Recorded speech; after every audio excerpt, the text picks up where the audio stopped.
आज की वीडियो हम ये देखने वाले हैं कि हम फेज 2 की कैंपेन्स कैसे बनाएंगे। फेज 2 का पर्पस जैसे कि मैंने आपको पिछली वीडियो में बताया था कि इंटरेस्ट टेस्टिंग है। इंटरेस्ट टेस्टिंग के हम कैंपेन्स कैसे बनाएंगे और कैसे इंटरेस्ट को फाइंड करेंगे जो हमारे क्रिएटिव अच्छे परफॉर्म कर रहे हैं और जो हमारे इंटरेस्ट अच्छे परफॉर्म कर रहे हैं, वो हम आज की वीडियो में देखेंगे।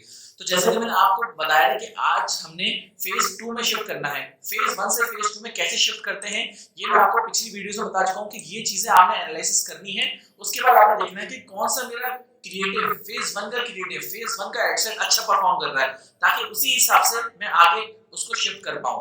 बेसिकली अब मैंने फॉर एग्जांपल फेज 1 को टिक किया। फेज 1 को टिक करने के बाद मुझे फॉर एग्जांपल मैंने एनालिसिस किया कैंपेन का, और एनालिसिस करने के बाद मुझे पता चला कि ये मेरा जो ब्रॉड ऑडियंस विनिंग क्रिएटिव है, ये मेरा बहुत अच्छा परफॉर्म कर रहा है। मैंने इसका सीपीसी देखा, सीपीआर देखा, जो भी एनालिसिस करने की टेक्निक्स हैं, ट्रिक्स हैं जो मैंने आपको पिछली वीडियोस में बताई थी फेज 1 की, वो मुझे पता चला कि मुझे ये वाला क्रिएटिव अच्छा परफॉर्म कर रहा है। तो मैंने क्या करना है, मैंने सिंपल इसको फेज 2 में शिफ्ट करना है।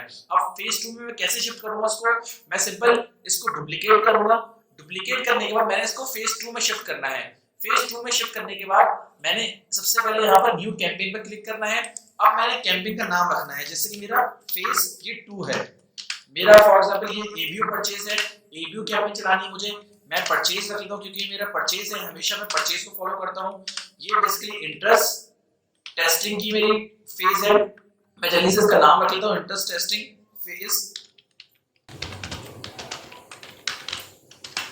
1। अब मेरा आप देख सकते हैं यहाँ पे मैंने इंटरेस्ट टेस्टिंग फेज 1 रखा है। क्यों? क्योंकि ये इंटरेस्ट टेस्टिंग का फेज 1 है, मींस हम आगे भी और भी फेजेस आएंगे जिसमें मैं इंटरेस्ट टेस्टिंग में दोबारा करूंगा, क्योंकि मुझे और स्केल करना है, मुझे न्यू इंटरेस्ट फाइंड करना है, इसलिए मैंने इंटरेस्ट टेस्टिंग फेज 1 करा। अब मैं इस एड सेट को डुप्लीकेट कर देता हूं।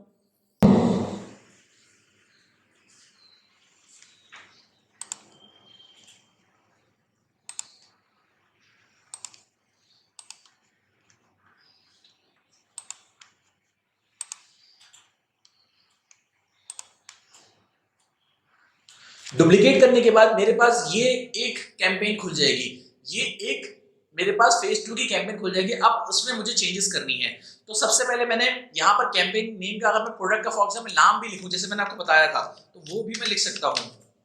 तो जल्दी से मैं एक नाम भी लिख लेता हूँ प्रोडक्ट का, ताकि मुझे याद रहे कि ये मैंने जो इंटरेस्ट टेस्टिंग की ना, ये मैंने इस प्रोडक्ट के लिए की है। तो ये मैंने पूरा अपना कैंपेन का नाम लिखी है। ये बेसिकली आपके ऊपर है, कैंपेन का नाम आप कैसे डिफाइन करते हो।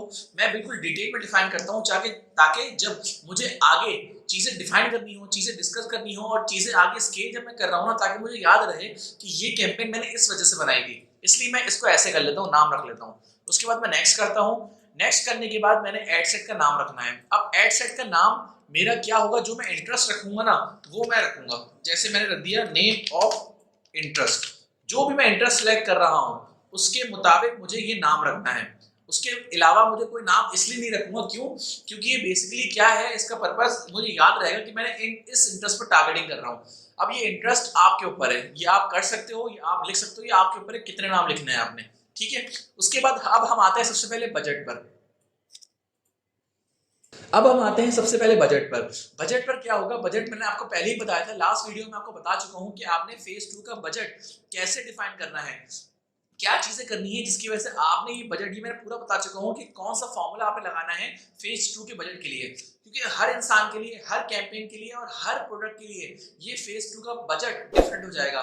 तो उसी लिए आपने ये चीज डिफाइन करनी है। अब फॉर एग्जाम्पल मैंने क्या करना है, मैंने यहाँ पर मुझे फॉर एग्जांपल महीने की 300 क्वांटिटी बेचनी है। इसके बाद मैंने क्या करना है, मेरा एक प्रोडक्ट है 3000 रुपए का, उसका 10% मैं निकालूंगा तो 300 बनेगा। इसको मैं मल्टीप्लाई करता हूं तो मेरे पास 90,000 आ जाता है।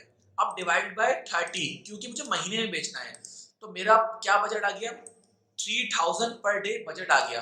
अब 3000 ये मेरे ऊपर है कि मैं कैसे इसको करूं। या तो मैं 3 एड सेट बनाकर मैं जो है इसको डिफाइन कर सकता हूं, जैसे मैंने फॉर एग्जांपल 3 एड सेट बनाए। अब मैंने 3 एड सेट बनाए और इसको 3000 से डिवाइड कर दिया। 3000 से मैंने इसको डिवाइड किया तो कितने आ गए, 1000, यानी पर एड सेट मेरा बजट जाएगा 1000 रुपए। अब उसी 3 एड सेट को मैं चाह रहा हूं कि मैं 6 में करूं, 6 एड सेट बनाऊं, तो मैं इसको डिवाइड कर दूंगा 6 एड सेट से ही, तो ये पर एड सेट का बजट आ गया 500। अब मैं ये फॉर एग्जांपल चाह रहा हूं कि 3 एड 1000 है, उसको मैं एड सेट 10 कर दूं, मैं फॉर एग्जांपल 10 एड सेट बनाना चाह रहा हूं, तो ये बजट 300 जो आ रहा है, ये बजट बहुत कम हो जाएगा। आपने एटलीस्ट पर एड सेट आपने 500 बजट रखना है, इससे कम आपने नहीं लेकर जाना। तो या तो आप आपके ऊपर है, या तो आप उसको 3000 तीन एड सेट के बाद डिवाइड कर लो, या तो 3000 आप 6 एड सेट में डिवाइड कर लो, ये टोटली आपके ऊपर है।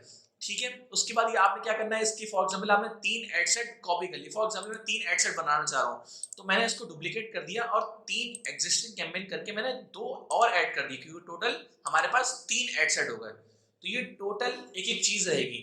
आपने यहाँ पर सिर्फ इस बजट का और इसका आपने जो विनिंग क्रिएटिव है ना, उसका आपने सब चेंजेस करनी है। आपने यहाँ पर इसके अलावा कोई चीज नहीं करनी। ऑडियंस भी बिल्कुल आपने यहाँ पर सिर्फ इंटरेस्ट डालना है। जो भी आपका जेंडर है, जो भी आपका एज है, वो आपने फेज 1 से उठाया है। जो भी आपकी लोकेशन है वो सब आपने फेज 1 से उठाया है। सिर्फ आपने चेंजेस कहाँ करनी है, आपने यहाँ पर डिटेल टारगेटिंग में आपने अपना इंटरेस्ट डालना है। मैं कभी प्रीफर करता हूँ कि आप सिंगल इंटरेस्ट भी टेस्ट कर सकते हो, ये आपके ऊपर है कि आप डबल भी टेस्ट कर सकते हो और ट्रिपल इंटरेस्ट भी टेस्ट कर सकते हो। याद रखना दोस्त, जब आप कोई प्रोडक्ट सेल कर रहे हो, परचेज की कैंपेन चला रहे हो, 3 से ज्यादा या 5 से ज्यादा आपने कैंपेन्स में इंटरेस्ट नहीं डालना है, एड सेट में इंटरेस्ट नहीं डालना है, क्योंकि इससे ज्यादा रिजल्ट कम आने के चांसेस होते हैं। तो आपने क्या करना है, आपने 3 इंटरेस्ट, 2 इंटरेस्ट, 1 इंटरेस्ट, 5 इंटरेस्ट डाल सकते हो, पर एड सेट ये आपके ऊपर है।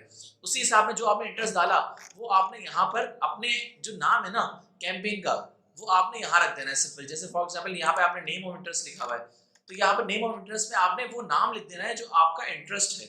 ये चीजें आपने करनी है। उसके बाद आपने इसमें कोई चेंज नहीं करनी, वो आपने placement same as it is वही रहेगी। उसके बाद जो आपकी पोस्ट है, जो पोस्ट में आपका विनिंग क्रिएटिव है ना, विनिंग क्रिएटिव आपने वही रखना है। क्यों?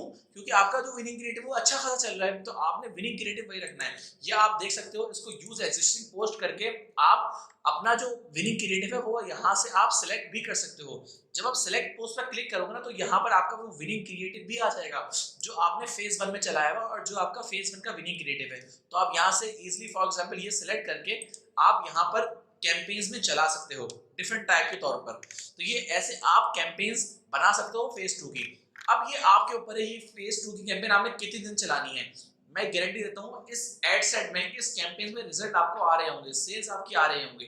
अब ये जब तक अच्छी परफॉर्म कर रही है, आपने इस कैंपेन को अच्छी तरह चलाते रहने देना है।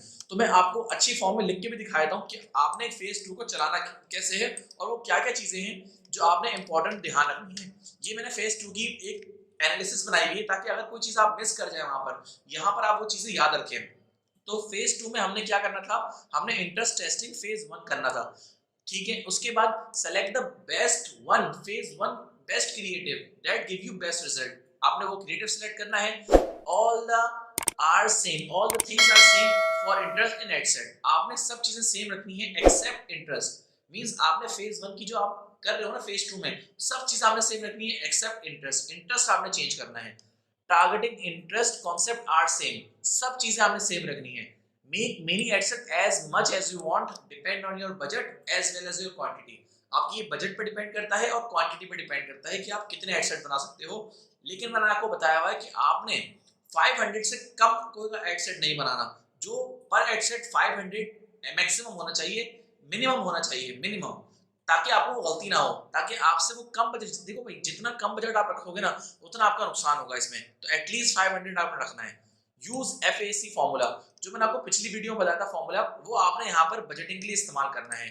ABO कैंपेन बनानी है। Run phase 2 campaign for 7 days. आपने ये कैंपेन को 7 डेज के लिए अप्लाई करना है और 7 डेज के लिए चलाना है। याद से 7 डेज से कम नहीं चलाएगा, क्योंकि इस एड सेट में, इस कैंपेन में, इस फेज में आपको रिजल्ट्स आ रहे होंगे।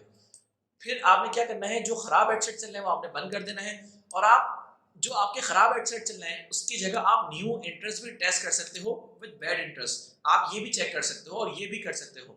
If all ad set run bad, then all the ad set will replace another interest with the same creative. अगर फॉर एग्जांपल कभी कभी ऐसा भी होता है कि इस कैंपेन में बहुत सारे एड सेट जो मैंने बनाए हैं ना, सारे खराब परफॉर्म कर रहे हैं, उसकी जगह मैं क्या करूंगा, मैं 7 दिन के बाद वो टेस्ट करूंगा। टेस्ट करने के बाद मैंने क्या करना है, जो खराब इंटरेस्ट चल रहे हैं ना, उसको मैंने नेक्स्ट में यानी रिप्लेस कर देना है न्यू इंटरेस्ट के साथ। अब आती है आइडियल रेट की बात। बेसिकली इसमें पर्पस क्या है, देखो भाई, जब आप 7 दिन ऐड चलाओगे, जब इस फेज को चलाओगे, तो आपने क्या करना है, आपका जो रिजल्ट है ना, जो आपने कॉस्ट फॉर परचेज देखनी है, आपने ये देखना है कि 10% से कम ना हो। कम तो होगा नहीं, बहुत मुश्किल है कम हो। 10% और 30% के दरमियान रखना है। अब फॉर एग्जाम्पल आप एक प्रोडक्ट बेच रहे हो 4000 की, उसका 10% है 400 रुपीज और उसका 30% है 1200 रुपीज। तो 7 दिन बाद आपने क्या देखना है, कॉस्ट पर परचेज की मुझे 1200 के अंदर मिल रही है, मुझे 400 से ऊपर मिल रही है, इन दोनों के दरमियान है ना, तो अगर इन दोनों के दरमियान कॉस्ट पर परचेज है तो बहुत अच्छी है। अगर 1200 के बाहर है तो 7 दिन के बाद आपने वो कैंपेन बंद कर देनी है या उसकी जगह कोई नया इंटरेस्ट टेस्ट करना है। तो ये जरूर ध्यान रखना है, क्योंकि आइडियल रेट मैं हमेशा अपनी वीडियो में सिखाता हूँ, आइडियल रेट, क्योंकि देखो यार हम यहाँ पर जो है ना फिजिकल प्रोडक्ट सेल कर रहे हैं, हमारे लिए हमारा सेल करना बहुत इंपॉर्टेंट है, हमें प्रॉफिट बनाना बहुत इंपॉर्टेंट है। तो आपने क्या करना है, आपने यहाँ पर 10% टू 30% के अंदर जो भी परचेज आ रही है ना कॉस्ट ऑफ परचेज, आपने वही रखनी है, और इसके अलावा आपने सारी रिप्लेस कर देनी है 7 डेज के बाद। उसके बाद आपने क्या करना है, increase budget by 15% to 20% every 3-4 days on which ad set give you profitable results। अब इनमें से कुछ एड सेट होंगे, जब आप एड सेट चला रहे होंगे ना, तो फेज 2 में कुछ ऐसे एड सेट भी होंगे जो आपको बहुत अच्छे सेल्स दे रहे होंगे, जो आपको 10% आइडियल रेट पर दे रहे होंगे रिजल्ट्स। तो अब आपने क्या करना है, तब आपने ये करना है कि आप अपना जो एड सेट जो अच्छा परफॉर्म करना है ना, उसका बजट आप 15 टू 20% बढ़ा सकते हो एवरी 3 टू 4 डेज के बाद। याद रखना दोस्त, आपने कभी भी अपना बजट 30%, 40%, 50% या तो 100% नहीं बढ़ाना, क्योंकि इससे क्या होता है, इससे आपकी जो एड सेट है ना वो दोबारा लर्निंग मोड पर चली जाती है। तो आपने फॉर एग्जांपल आप 600 की एड सेट चला रहे हो, वो प्रॉफिटेबल रिजल्ट दे रहा है आपको, तो आप क्या कर सकते हो, आप उसको 15 टू 20% के हिसाब से बना सकते हो रिजल्ट, उसको इंक्रीज कर सकते हो बजट। इसी हिसाब में आपने ये सब चीजें करनी है। अगर आप इसका स्क्रीनशॉट लेना चाहते हो तो आप इसका स्क्रीनशॉट ले सकते हो। ये सारी चीजें आपने फेज 2 के लिए अप्लाई करनी है। जब आप ये फेज 2 कर लोगे कंप्लीट, उसके बाद नेक्स्ट वीडियो में आपको बताऊंगा कि आपने फेज 3 में कैसे शिफ्ट करना है, फेज 3 का क्या कॉन्सेप्ट है। आपने ये चीजें जरूर अप्लाई करनी है, जो भी मैं आपको स्टेप बाय स्टेप बता रहा हूँ, क्योंकि इन चीजों ने मुझे बहुत अच्छा रिजल्ट दिए हैं, ताकि आपको भी वो अच्छे रिजल्ट दे पाएंगे अगर आप इसको इस्तेमाल करोगे। उम्मीद करता हूं आपको आज की वीडियो पसंद आई होगी। नेक्स्ट वीडियो में आपको बताऊंगा कि आपने फेज 2 से फेज 3 कैसे बनाना है। अब फेज 3 कैसे बनाना है, फेज 3 का पर्पस क्या है, फेज 3 को हम कैसे डिजाइन करेंगे जब हमारी फेज 2 अच्छी परफॉर्म कर रही है। क्योंकि देखो फेसबुक एड्स में ये होता है कि जब भी आप कोई कैंपेन चलाते हो ना, 1 महीने बाद, 2 महीने बाद, 3 महीने बाद कैंपेन के रिजल्ट खराब होने लगते हैं, चाहे वो कितनी भी अच्छी चल रही हो, आगे जाकर उसके रिजल्ट खराब होने लगते हैं। तो आपने क्या करना है, आपने फेज 3 की भी तैयारी रखनी है कि फेज 3 का पर्पस क्या है, फेज 3 का क्या है, तो वो भी मैं आपको नेक्स्ट वीडियो में बताऊंगा। मैं मिलता हूं फिर आपको नेक्स्ट वीडियो में। अगर आपको आज की वीडियो पसंद आई ना, तो आप लाइक कर सकते हैं मेरे चैनल को, सब्सक्राइब कर सकते हैं मेरे चैनल को, और अपने दोस्तों के साथ भी शेयर कर सकते हैं, ताकि जो स्ट्रेटजी है ना, शॉपिफाई मार्केटिंग की स्ट्रेटजी, ये आपको कहीं सीखने को नहीं मिलेगी। क्योंकि ये स्ट्रेटजी मेरी बनाई हुई है, ये स्ट्रेटजी ने मुझे बहुत फायदा दिया, इस स्ट्रेटजी ने मुझे बहुत फायदा दिया, और मैं उम्मीद करता हूं और मुझे यकीन है कि ये स्ट्रेटजी आपको भी फायदा देगी। मैं मिलता हूं फिर आपको नेक्स्ट वीडियोस में, तब तक के लिए खुदा हाफिज।